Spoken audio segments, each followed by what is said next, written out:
Motherfucker, I'm just deafing myself. Oh.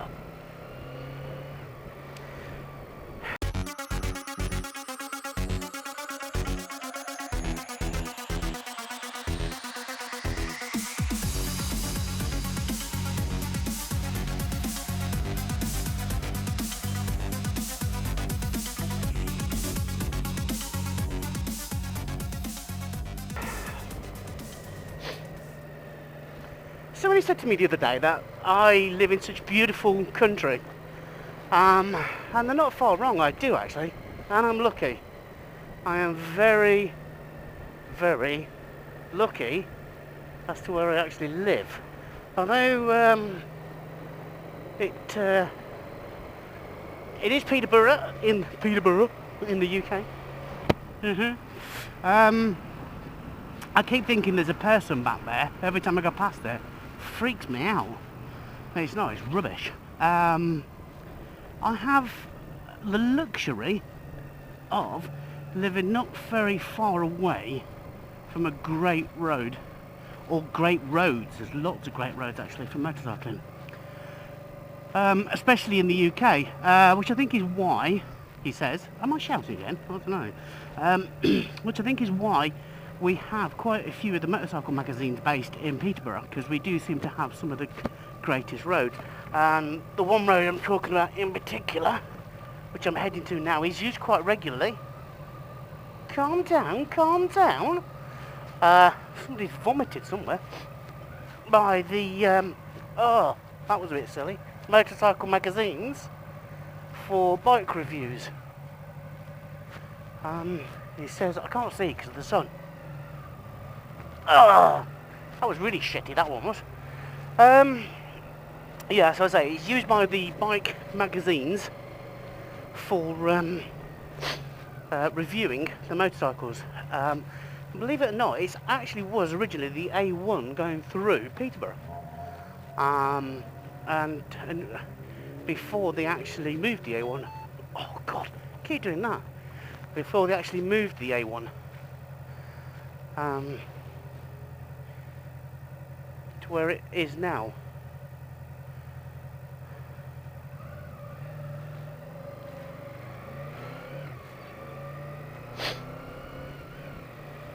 Now, after all my troubles that I had on Tuesday, well actually leading up to Tuesday, yesterday, I'm hoping everything's sorted out now. I'm well behind schedule with everything, but I'm going to try and catch up the best I can and do what I need to. Yeah, so I was watching one of Doodle's videos. She gives me quite a few good ideas about videos actually, because she talks about stuff and then I'm like, oh, I can talk about that. And one thing she was talking about was being or becoming a technical rider. Now, if you want to become a technical rider, and that is basically know the ins and outs of riding a motorcycle, I do strongly recommend a book called the Roadcraft Manual. Now, this is a UK book. It's actually written by the Police Federation, and it's actually aimed at emergency services riders, basically motorcyclists, so police and paramedic motorcycle riders.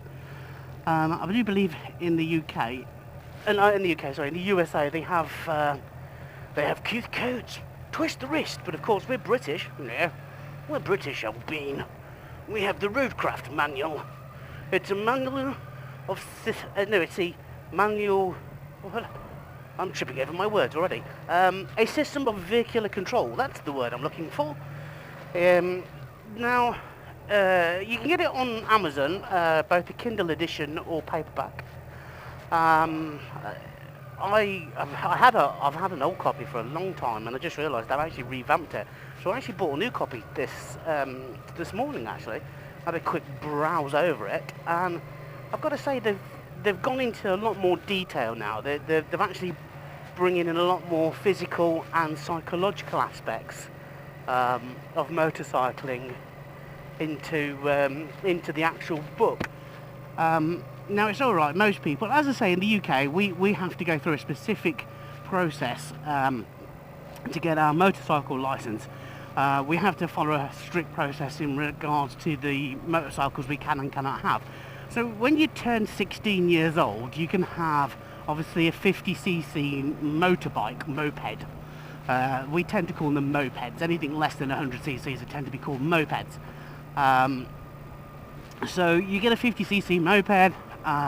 When you turn 17, you're allowed to have anything up to a 125, 125ccs, and nothing higher than that. That's it. You can, you can't ride anything higher than a 125 until after you've passed your test. But when you do pass your test at that age, you are actually then restricted to a machine which is about 33 kilowatts per hour, which is roughly around a 600cc. You're looking at something like the ER6. I do believe that they do fit a restrictor on that as well, so it is restricted. When you reach the age of 21, or 2 years after you've passed your test on a lower, on a 125, so to speak, 2 years after, you can actually just automatically upgrade to a bigger machine, a much more powerful machine. But if you're 21 years old and you take your test, you can do a direct access, which basically means you learn on a 500cc motorcycle, you take your test on a 500cc motorcycle, you can ride anything you want after that, but you've got to be 21 years of age before you've got that option available to you. And I say, I think it's a good system, because when you look at the Roadcraft manual, it throws a couple of statistics up, which is quite interesting. Well, it actually throws a few statistics up. Bearing in mind that in the UK, motorcycles represents about 1% of all annual miles done every year, but represents 21% of all motor vehicle accidents. Most of that is, about 12% of that is basically rider error, especially in bends, left hand and right hand, and 65% of those accidents tend to be just on their own riders having an accident on a left and a right hand bend. So that 12% of the accidents, of all accidents we're talking about there involving motorcyclists, 12% of those are 7%, I believe it's a left-hand bend, and 5% on a right-hand bend. But it usually means misjudging the bend as you're coming into the bend. Now, the book itself actually talks about not only, as I say, the physical, but the psychological aspects, because everybody's different. Nobody's the same. One thing it does teach you is to know not only about your bike and what your bike can do and learn, but what you can do, what your abilities are. Now, I will be the first to admit I am a very safe, cautious rider. I always have been. Although I've been trained, I have had the luxury of being trained to the Roadcraft manual, because I used to drive ambulances for a living. So I've driven high speed, and I'm lucky in that aspect that I've had that kind of training. But you always seem to find it that when you go out group riding with people, that of course everybody has different abilities. Now, one thing that the Roadcraft manual does teach you is ability to multitask, which is something I'm doing now. So because I'm multitasking by talking to you guys and being blinded by the sun, etc., etc., I generally am increasing my risk of having an accident morefold.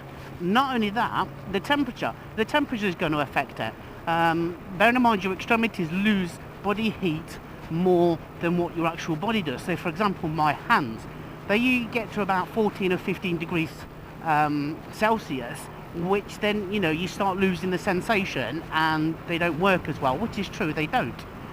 Which is why I try and wear decent winter gloves, heated hand grips, and obviously I tend to ride a bit slower in the winter than what I do in the summer, because I know there are other hidden hazards, and that's the whole purpose of the actual Roadcraft manual. So, if that's something that you're looking to do, if that's something that you want to do, is to be a more technical rider and know the ins and outs of say, cornering, braking, acceleration, etc, etc. I strongly recommend that you do take a look at the Roadcraft manual. As I say, you can get it on Kindle. I'll put the link to the new book down in the description below. It's well worth looking, well worth reading. If you want to know more, please leave some comments down in the comment section below.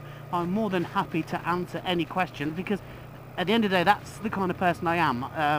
I am a very technical person. I know lots of technical shit, and I'm more than willing to answer any of your questions and help you out. So yes, so guys, hopefully this vlog, I keep saying blog, hopefully this vlog has worked, and I've got audio after all what happened last week.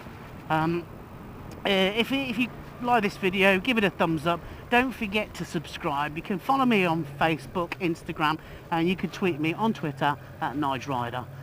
Any questions, any comments, anything that you want to talk about, feel free to drop me a line, and I'll catch you guys later.